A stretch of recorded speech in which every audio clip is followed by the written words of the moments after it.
جی अस्सलाम वालेकुम। तमाम देखने सुनने वालों को आपके भाई राना अदनान भट्टी एडवोकेट की तरफ से मोहब्बतों भरा सलाम हो जी। उम्मीद करता हूँ मेरे तमाम देखने सुनने वाले खैर वफियत से होंगे। आज नए टॉपिक के साथ नई वीडियो लेकर आए हैं। उम्मीद करता हूँ मेरा आज का मौजू जो है वो जो ख्वाहिश रखते हैं कानून को जानने की या यंग वकला जो हैं, न्यू वकला जो हैं, इनके लिए ये बड़ी अहम वीडियो है। तो चलते हैं अपने टॉपिक की जानब। आज का टॉपिक है 7-11 पे। आपने अक्सर सुना होगा कि एप्लीकेशन गुजार दी है 7-11 की। 7-11 क्या है और रिजेक्शन ऑफ प्लेंट जो है किस सेक्शन के तहत होती है। तो 7-11 से पहले विड्रॉल जो है उसके बारे में ज़िक्र करना मैं लाजमी समझता हूँ। जो दावा विड्रा हो सकता है उसमें कई वजूहात होती हैं, तो इनमें चंद वजूहात का मैं ज़िक्र करता जाऊँ और किस सेक्शन के तहत जो है वो दावा विड्रा होता है इसका भी ज़िक्र करता हूँ। ऑर्डर 7 रूल 10 जो है इसके तहत प्लेंट जो है वो विड्रा किया जाता है। विड्रा क्यों किया जाता है उसकी कई वजूहात हो सकती हैं, जिनमें से चंद एक का हम ज़िक्र करते हैं। सबसे पहले टेरिटोरियल जुरिस्डिक्शन। अगर अदालत को टेरिटोरियल इख्तियार समात हासिल ना हो, इलाकाई लिहाज से इख्तियार समात हासिल ना हो, तो दावा को विड्रा किया जा सकता है या अदालत जो है वो दावे को वापस कर देती है। इसकी एक सादा सी मिसाल मैं दे देता हूँ कि आपकी प्रॉपर्टी जो है वो फैसलाबाद में है।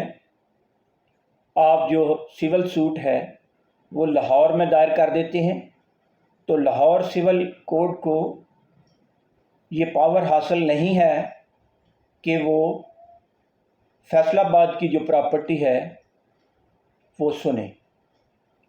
प्रॉपर्टी के केस जो फैसलाबाद की प्रॉपर्टी के केस जो हैं वो फैसलाबाद की सिविल अदालतें सुनेंगी।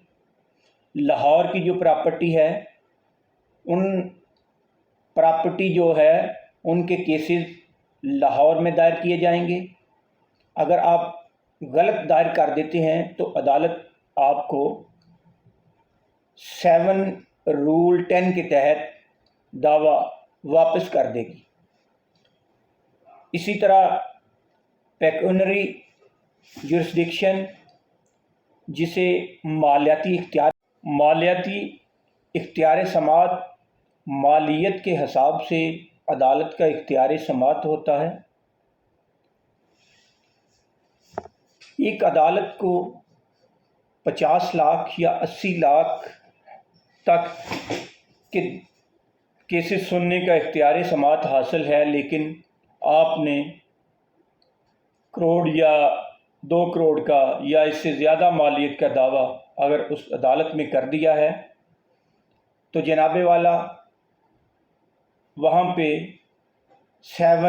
ऑर्डर 7 रूल 10 के तहत दावा आपका जो है वो अदालत वापस कर देगी। दावा वापस करने का मकसद ये नहीं होता कि दावा, चूँकि आपने दावा दायर किया होता है, अदालत में लगा होता है, दावा आपको नहीं पकड़ाया जाता या प्लेंट जो है आपकी वो केस सिविल केस जो है वो आपको बाई हैंड वापस नहीं दिया जाता। सिर्फ प्रॉपर ऑर्डर करने के बाद दाखिल दफ्तर कर दिया जाता है कि आपका जो दावा है यहाँ पर काबिल रवाना है, आप प्रॉपर फॉर्म जो है, जो प्रॉपर कोर्ट है उसमें जाएं। तो ये था ऑर्डर 7 रूल 10 जिसके तहत दावा विड्रा किया जाता है। इसी तरह अपील में भी ऐसे ही चलेगा, अपील भी आप विड्रा कर सकते हैं।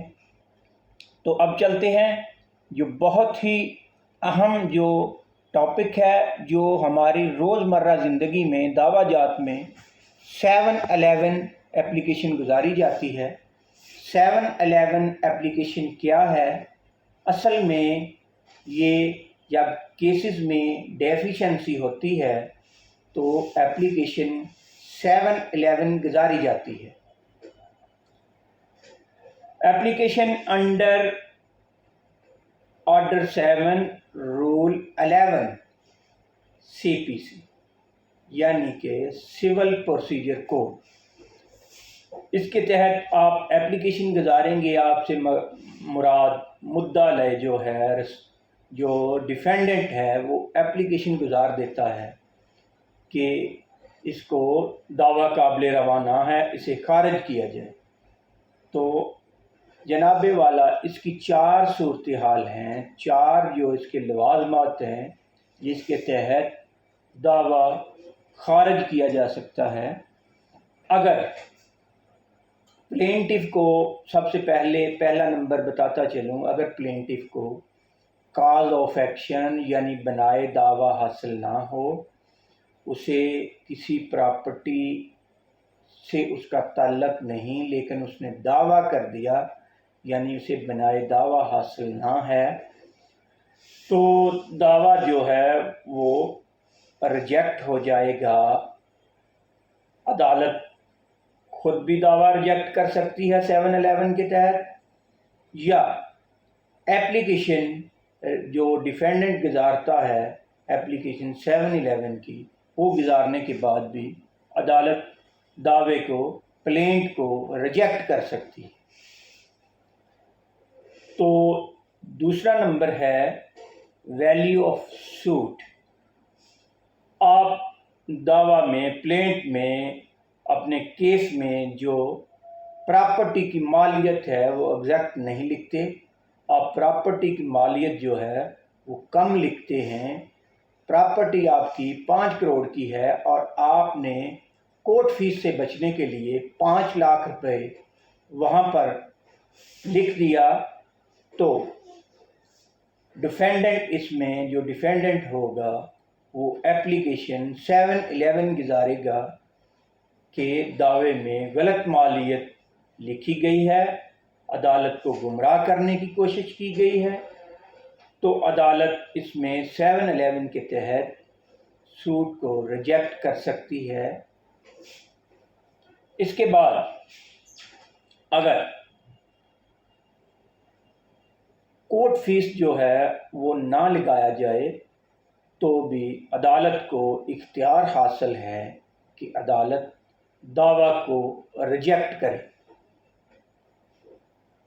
آپ نے دعویٰ کر دیا، کیس کر دیا، سول کیس کیا، پراپر فارم ہر چیز لگا دی، لیکن کورٹ فیس نہ لگائے، تو عدالت آرڈر کرتی ہے کہ آپ ویری نیکسٹ ڈے جو ہے یا ویری نیکسٹ ڈیٹ جو ہے اس پہ کورٹ فیس چسپاں کریں۔ آپ چسپاں نہیں کرتے تو عدالت کو اختیار حاصل ہے کہ عدالت آپ کا کیس جو ہے وہ ریجیکٹ کر دے، یا ڈیفینڈنٹ اس میں اپلیکیشن 711 گزارے تو جناب آپ کا کیس جو ہے وہ ریجیکٹ ہو سکتا ہے۔ یہاں پہ میں بتاتا چلوں کہ 1 لاکھ کے پیچھے، 1 لاکھ مالیت کے پیچھے 7.5% جو ہے وہ کورٹ فیس لگتا ہے۔ کورٹ فیس پہ انشاءاللہ نیکسٹ ٹاپک جو ہے وہ کورٹ فیس پہ دیں گے۔ زیادہ سے زیادہ جو کورٹ فیس لگتا ہے وہ 15,000 کا ہے۔ 15,000 سے زیادہ اگر کوئی آپ سے کہے کہ میں نے دعویٰ پر، کیس پر 1 لاکھ، 2 لاکھ، 4 لاکھ، 5 لاکھ یا 10 لاکھ کا کورٹ فیس لگایا ہے، تو وہ آپ کے ساتھ فراڈ کرتا ہے، چونکہ 7.5% کے حساب سے جناب کورٹ فیس لگے گا۔ پراپرٹی جتنے کی مرضی ہے اس پہ صرف 15,000 زیادہ سے زیادہ، چاہے آپ 2 ارب کی پراپرٹی ہو، لیکن آپ کا جو کورٹ فیس لگے گا وہ 15,000 کا لگے گا۔ اگر مالیت کم ہے، 1 لاکھ، 2 لاکھ ہے، 3 لاکھ تک ہے، تو जनाब आपकी 7.5% के हिसाब से लगती है। अगर 15,000 से ज़्यादा कोर्ट फीस की मालियत बनती है तो वो 15,000 का ही लगेगा, 15,000 से आगे नहीं लगेगा। तो ये थी 3 जो शराइत थी। और अब चलते हैं चौथी की जानब। चौथी ये है कि कब जो है आपका प्लेंट रिजेक्ट हो सकता है या रिजेक्ट हो जाता है। कोई भी जो केस है या प्लेंट है बार्ड बाय लॉ हो, कानून ने दावा दायर करने से मना किया हो, तो दावा जनाब आपका रिजेक्ट हो सकता है। यानी कि बार्ड बाय लॉ हो, कानून ने आपको मना किया है कि आप ये दावा नहीं कर सकते, तो आप फिर भी जो वकला के कहने पे या अपने बिहाफ पे दावा दायर कर देते हैं, तो वो दावा अदालत खुद भी रिजेक्ट कर सकती है, एप्लीकेशन आने पे भी रिजेक्ट कर सकती है। तो ये था रिजेक्शन ऑफ प्लेंट जो अंडर ऑर्डर 7 रूल 11 के तहत होता है। तो अगर आप डेफिशिएंसी ख़त्म कर देते हैं, जो आपके दावा में डेफिशिएंसी पाई जाती है वो ख़त्म कर देते हैं, तो आप रूल 13 में लिखा है, रूल 13 CPC जो है वो बताता है कि कमी पूरी करने के बाद आप दावा दोबारा दायर कर सकते हैं।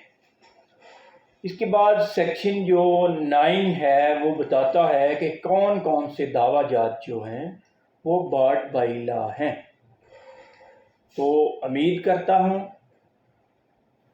आप इससे मुस्तफ़ीद हुए होंगे, और अगर आपको कोई भी केस पड़े तो उसे लॉ के तहत रहते हुए डेफिशिएंसी दूर करने के बाद दायर किया करें। उम्मीद करता हूँ ये मेरे नए आने वाले दोस्त जो हमारे जूनियर हैं या जो कानून को जानना चाहते हैं उनके लिए ये मुस्तफ़ीद साबित होगी। अपना ख्याल रखें। फ़ी अमानिल्लाह। अल्लाह हाफ़िज़।